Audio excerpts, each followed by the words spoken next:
It's a fully electric car. It's very quiet, as you can hear or not hear. It's very comfortable to drive.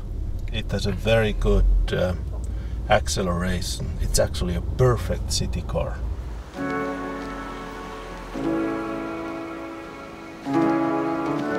Fits well to the new energy landscape.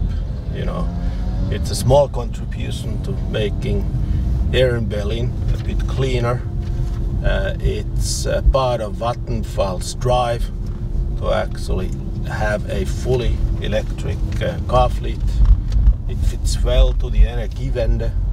We need to focus or shift the focus from electricity generation to decarbonizing heat and transport. And you know, this fits well to Vattenfall's purpose to power climate smarter living. So I'm sold on e-mobility.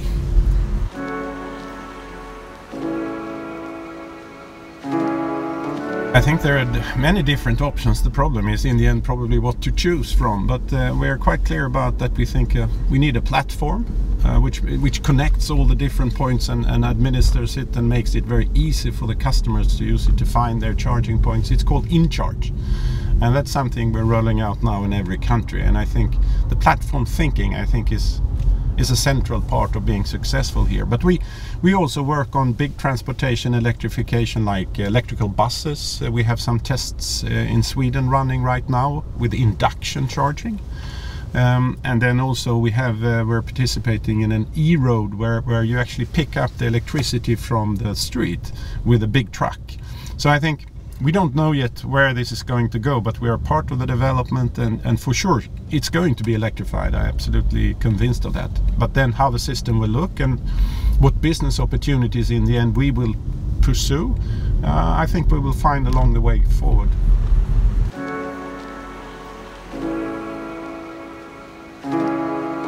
For me, I mean, it's about the commitment to climate change. I think it's our more or less duty, but it's also the possibility for us to make business around this. And of course it means we have to take care of the CO2 emissions we have within our company, which is in the heat side and the condensing side where we use coal and gas. I think the first thing we need to do is to make sure that we phase out coal, where we have a clear commitment in Berlin, and we know the time scale also in Hamburg in the heat business there. So by 2030 we will be coal phased out in Berlin, and a little bit earlier in the city center of Hamburg, but then we will also see what role Moorburg can play in the Hamburg heat system. But that's an important part. But then we extend another step further, and that means that we can also help customers. You know, electrification is one way where customers who today run a fossil car can become fossil free by using an electrical car. We also work with industries where you can do this same thing. Like we are making fossil-free steel in Sweden, a project where we will invest now in a pilot plant. And then of course you can replace coal with hydrogen produced based on renewable electricity or fossil-free electricity. And of course the electrification part with working with our customers and partners I think is a great opportunity, a business opportunity, but also a part of the purpose. We have a very good support by the Swedish government, which is of course important when you're going to do something like this. You need partnerships with other companies, but you also need to involve the state, and the state has been very open to take their own share in this. And so it's a collaboration on all different parts that you need in order to be successful. There is no way Vattenfall can do all of this alone.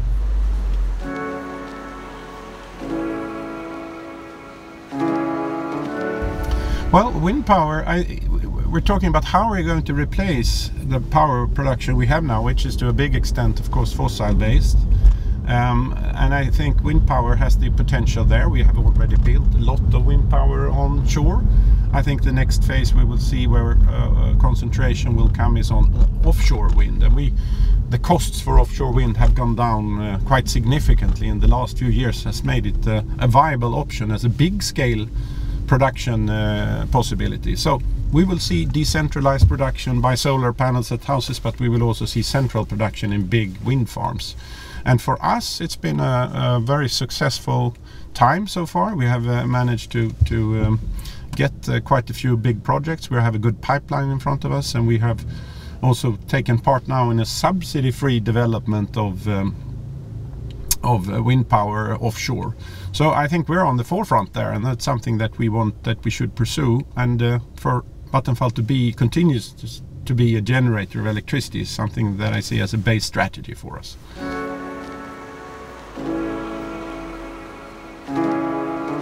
It's obviously, it starts with the coal phase out. We have altogether had 6 plants that are coal-fired in Berlin and Hamburg, and it's a mammoth task to actually convert these. I think it's 1700 megawatts of capacities into something else but coal. So I mean and there is no silver bullet, but I think that's where it starts.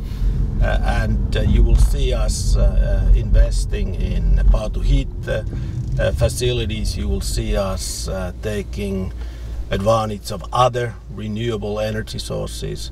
You will see us tapping into the potential of the industrial waste heat. And I'm sure we will be building as well some new gas-fired capacities. So that will keep us busy for the next 10 years for sure. And then parallel to that, we will, and Magnus made already a reference to that, we will obviously be exploring other technologies, technical solutions that will then help us to eliminate gas as a fuel from our heat system. So it will keep us busy for the next decades for sure. Absolutely. But as well, I think it's interesting to see how the whole organization is really mobilizing and living up to the challenge. So I have a very good feeling that although it's a mammoth task, we are really going to do it, and hopefully even before 2030. Yeah, and I think everybody sees the importance of this question. And if you can marry that with a business opportunity that you see, of course it's great. Yeah. You're really sort of in the sweet spot of the development if you can sort of formulate it like that. So I think it's a very good position we have. Yeah.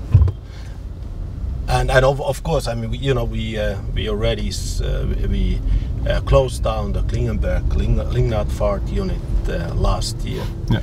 And that was an important proof point. Reutersee will be closed down 2020. So plant by plant, we are implementing the coal phase out.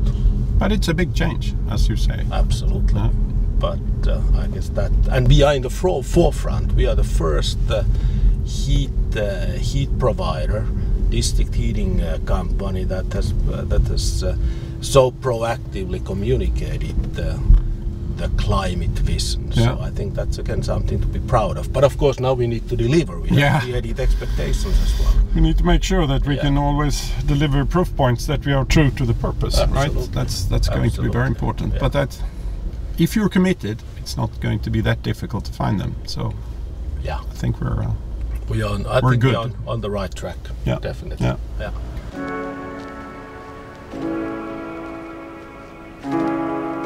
For Vattenfall Germany is absolutely one. We have today 3 key big markets. I mean, Sweden and Germany together are equally the 2 biggest, and then you have the Netherlands. So of course Germany is a key market for the development, and we have all the business that Vattenfall is doing in all the different parts of the value chain are represented in Germany, and we can see growth opportunities in all of them. So in distribution, we are located in Berlin, which is a growing area. We have excellent heat positions in Berlin and Hamburg. We're increasing the customers as retail sales in Germany. We are active on the wind side. We have a big part of the wind organization in Germany.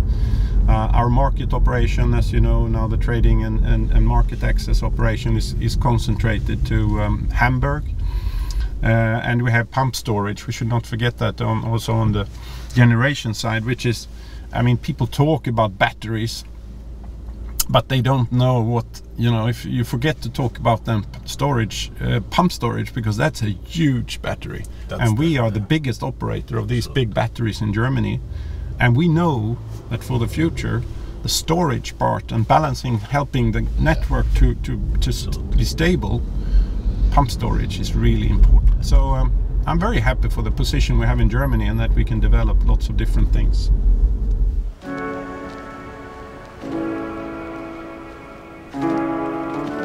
We have signed the agreement with the developer, and we expect to move in early 2021. So it's actually very, very fast construction process.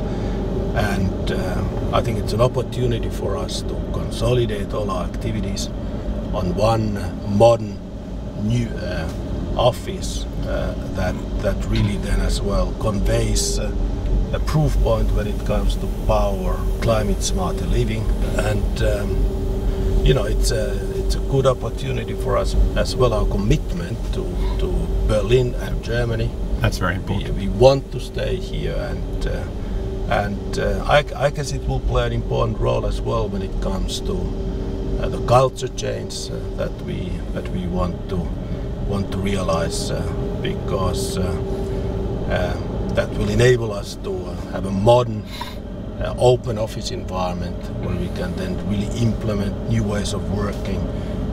Less hierarchy, less walls, less bureaucratic way of working. So I'm actually very much looking forward to moving to the new office in not so distant You can't future. wait, right? No, absolutely. I mean, it's No, when great. you see the pictures, it looks really nice.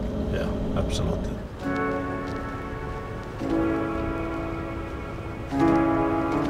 Yeah, if I start, for one thing, within one generation we're going to be fossil-free, totally.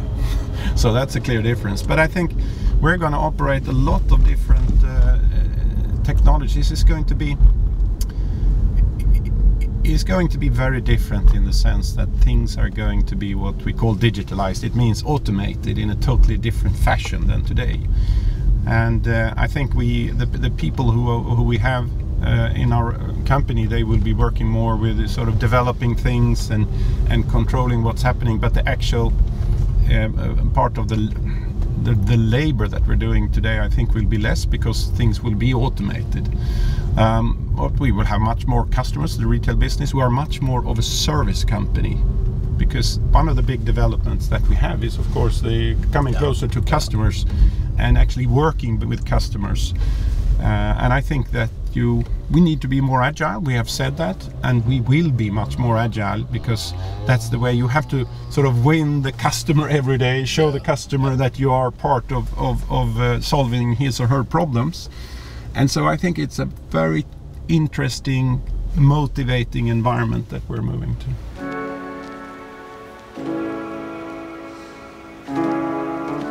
We want to be the partner of choice for our customers in the future when it comes to delivering attractive, climate smart energy solutions, integrated energy solutions.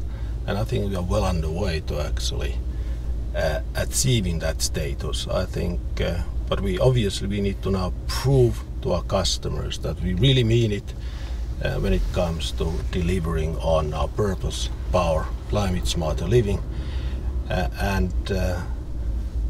But I'm sure we will be, with the things we are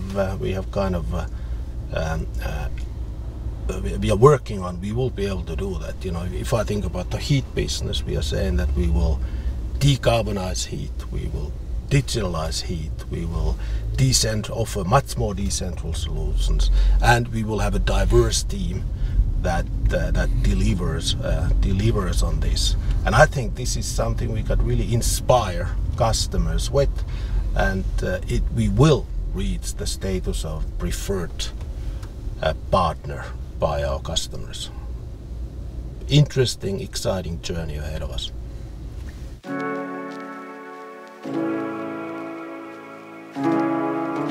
Well, Well, I mean, we have to do two things. Of course, we have to phase out the current fossil-based production units that we have, and we have to invest in new production.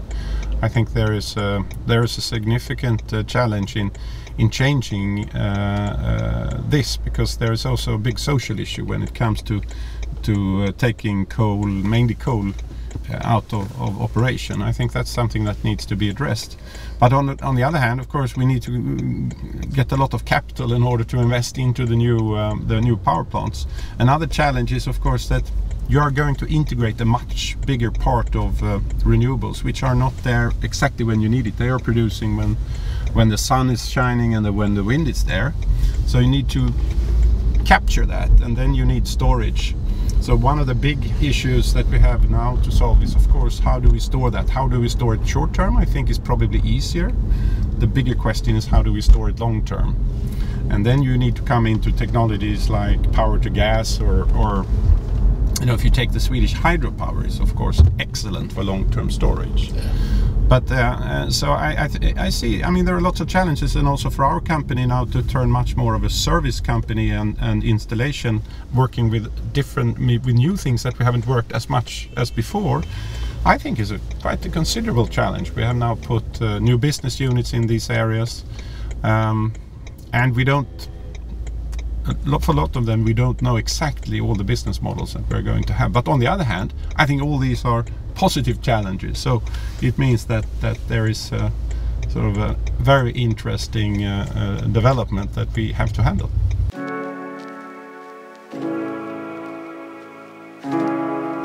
We had a customer meeting yesterday together with Tuomo's heat customers in Germany, and one of the questions that came up: can you be agile enough to sort of make this happen together with the customers?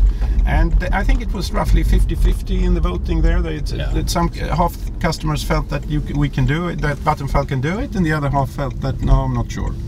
And I think that tells us that we really need to make sure that we are agile and open about this, because if we're not, we have now the principles, and I think they are so good, because it's all about being, you know, open to change, open to understand the new things, be very active in what we do on all levels. We should have a positive outlook on things, because with this purpose there are positive things. And of course, in the base we have the safety as covering everything, that we should always have a safety first mental state. But I think if we think like that, if we actively put those principles in place, I think we can, it really tells you have to be agile.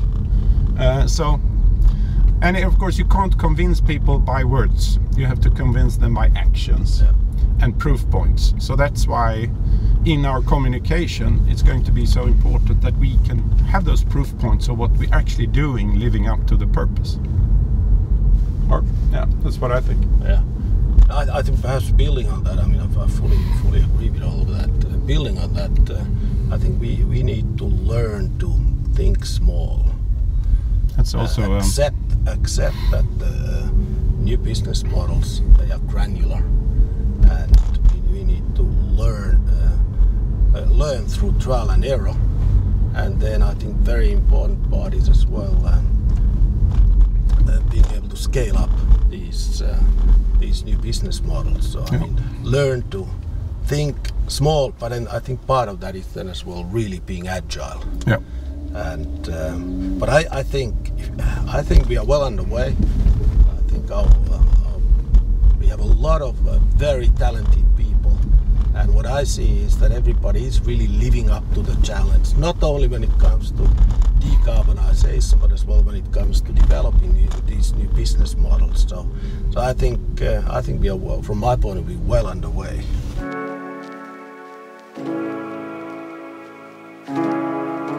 I think it's a combination. So sometimes when it's too quiet too long, you want to have music, and when it's music too long, you want to have quiet. So I just, what I listen to lately, I have a son who's going into, he wasn't before, but now he's going into country music. And you know, there is so much country music that is really good, and it really makes the trip shorter. So that's what I'm listening to at the moment. I listen, when I'm in Berlin and driving car, I listen 104 und 6. the lustigste Morgensendung in Berlin. So if you translate that freely, it's a radio station called 104 and 6, the funniest morning radio broadcast in Berlin. And I think it's true. I like it.